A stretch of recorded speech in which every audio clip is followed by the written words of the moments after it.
होनी चाहिए। यूट्यूब पर सबसे ज्यादा सर्च किया जाने वाला शब्द ये कि सर यहाँ पर मार्क्स कैसे बढ़ाएं। जैसे आप मैथ में 50 में 50 लेकर आ गए, इंग्लिश में 50 में 50 लेकर आ गए, रीजनिंग में 50 में 50 लेकर आ गए, ठीक है, मैं भी उतना लेकर आ सकता हूँ 50 50 50, लेकिन अगर मेरे जीएस में ही 10 नंबर आ गए तो मैं सिर्फ 160 पे ही रह जाऊंगा। ठीक है, तो सर जीएस में हम जो है स्कोर कैसे करें, यहाँ पर इस बात को बताइए कि जीएस के लिए हमारी स्ट्रेटजी क्या होनी चाहिए। बहुत ज्यादा बच्चों का डिमांड रहता है, पिछली वीडियो में बच्चों ने बहुत कमेंट किया। ठीक है, तो इस बारे में हम समझते हैं कि जीएस की स्ट्रेटजी क्या होगी। देखो, आपको जीएस को अपने पेपर के लिए 3 पार्ट्स में तोड़ना है, आप समझेंगे यहाँ पे, और 3 पार्ट से आपके सवाल पूछे जाते हैं। सबसे पहला जो पार्ट होता है ना, वो होता है मेरे भाई यहाँ पर सिलेबस। सिलेबस का मतलब क्या हो गया? सिलेबस का मतलब यहाँ पर आपके सब्जेक्ट हो गए। जैसे अगर हम बात करें तो फिजिक्स हो गया, केमिस्ट्री हो गया, आपको बायो हो गया, ठीक है, पॉलिटी हो गया, हिस्ट्री हो गया, ज्योग्राफी हो गया, आपका इकोनॉमिक्स हो गया, और इसके अलावा यहाँ पर आपका थोड़ा बहुत इन्वायरमेंटल हो गया।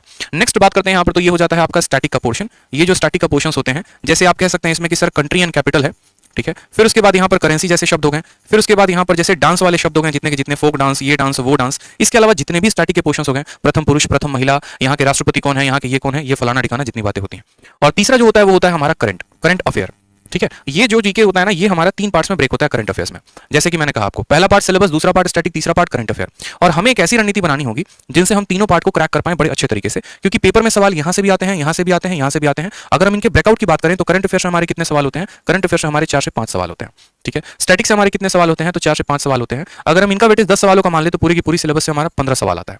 और हमें जो है एक ऐसी रणनीति बनानी पड़ेगी। देखो भाई, जिन्होंने वीडियो को अभी तक लाइक नहीं किया है वो लाइक कर दें, और जिन्होंने वीडियो को शेयर नहीं किया वो शेयर कर दें। अगर मैं इतनी वैल्यूएबल बात आप लोगों से शेयर कर रहा हूं, आप लोगों के स्कोर को बढ़ाने के लिए, तो ये आप लोगों का भी फर्ज बनता है कि आप भी इस वीडियो को ज्यादा से ज्यादा लोगों तक शेयर करो।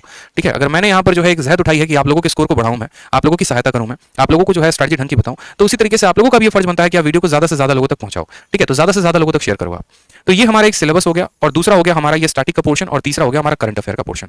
ठीक है, ये सभी पॉइंट्स पर अगर जो स्टूडेंट काम कर लेगा, उसका जीएस में जो स्ट्रेटजी है, जीएस में जो स्कोर है, वो हमारा 35 प्लस आना शुरू हो जाएगा। और 30 और 35 प्लस एक बहुत ही बढ़िया स्कोर माना जाता है आपके जीएस में। अगर इतना आप स्कोर करते हैं तो आपका बहुत अच्छा रिजल्ट आएगा।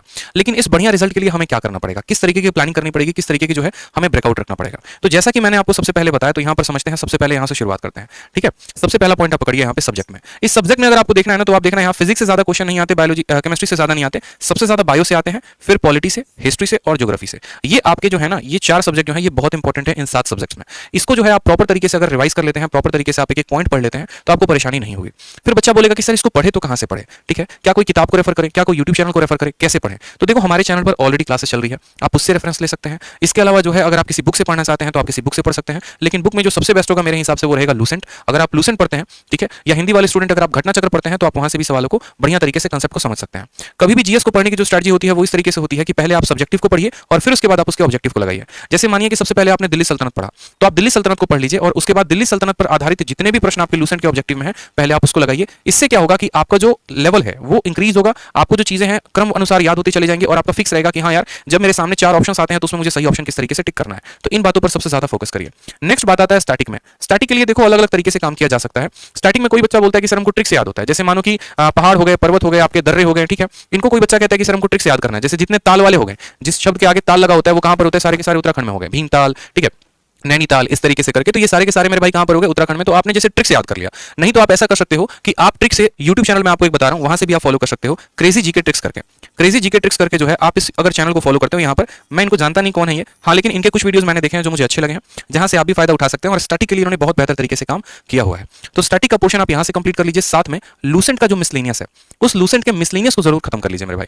ठीक है, लूसेंट का जो मिसलेनियस है ना, उनको भी आप जरूर खत्म कर लो। मिसलेनियस में जैसे आपका हो गया कंट्री कैपिटल है, इसके अलावा जो है एक एक पार्क है, वाइल्ड लाइफ सेंचुरीज है, इसके अलावा जो है कौन सा पार्क, जैसे सिमलीपाल हो गया, सिमलीपाल कहाँ है? तो उड़ीसा में है। जैसे डांस के बारे में हो गया कि जो राउफ डांस है वो कहाँ का है? तो कश्मीर का है। जो तमाशा है वो कहाँ का है? तो महाराष्ट्र का है। इस तरीके से आप एक एक पॉइंट को यहाँ पर टिक करके मिसलेनियस में खत्म कर सकते हैं। इसके अलावा जैसे मानो और भी पिंक बॉक्स कैसे हो गए, हिस्ट्री में आपने कुछ पढ़ा होगा, ज्योग्राफी में पढ़ा होगा, जैसे आर्य समाज की स्थापना किसने की थी, कब की थी, रेतवारी जो सिस्टम हो गया वो कौन लेकर आया था, जमींदारी कौन लेकर आया था। तो ये लूसेंट में पिंक बॉक्स में बनाकर दिया गया है। ये आपके ऐसे होते हैं जिनको अगर आप कवर अप कर लेते हैं अच्छे तरीके से, तो आपका स्टार्टिंग में एक भी सवाल नहीं छूटेगा।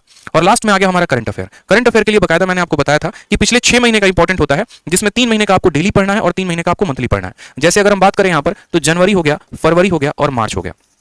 इसका आप डेली का वीडियो देखो, ठीक है, जहां से भी आपको मिले एक एक दिन का घटना आपको याद रखना है, और उसके अलावा जो पीछे के महीने हो गए, पीछे के महीने कौन हो गए, जैसे अक्टूबर हो गया, नवंबर हो गया, दिसंबर हो गया, इनका आप मंथली पढ़ा करो। इनके अलावा जो आपको और पढ़कर जाना है, जैसे क्रैप होता है, ठीक है, या फिर पीआईएन होता है। पीआईएन का मतलब क्या होता है, पर्सन इन न्यूज, जो पर्सन जो है वो सबसे ज्यादा न्यूज में हो, ठीक है, जिसकी चर्चा सबसे ज्यादा हुई हो, उससे संबंधित सारी की सारी बातें, चुनाव हुआ है तो उससे संबंधित बातें, और भी 4-5 बातें जितनी भी होती हैं, इन सभी पोर्शंस पे आप अच्छे तरीके से काम करेंगे। इनके ऑब्जेक्टिव को अगर आप अच्छे तरीके से लगाते हैं तो आप लोगों का काफी ज्यादा फायदा होगा, इस बात को ध्यान रखिए। ठीक है, तो एक प्रॉपर हमारी स्ट्रेटजी होनी चाहिए आने वाले हमारे सीजीएल को और सीएचएसएल को क्लियर करने के लिए, क्योंकि मेरे भाई मौका एक ही है, और इसी एक मौके में जिसने हथौड़ा मार दिया, समझो गेमर वही है, नहीं तो बैठकर पछताना पड़ेगा, और फिर वही बात हो जाएगी, बाद पछताए क्या हुआ जब चिड़िया चुग गई खेत। ठीक है, तो ध्यान रखिए, इस तरीके से आप पूरा बढ़िया से एक स्ट्रेटजी बनाइए, और साथ में जरूर बताइए मुझे कि आप लोग को जो है और किन किन चीजों में मेरी आवश्यकता पड़ेगी, कैसे आप और मेरी हेल्प चाहते हैं।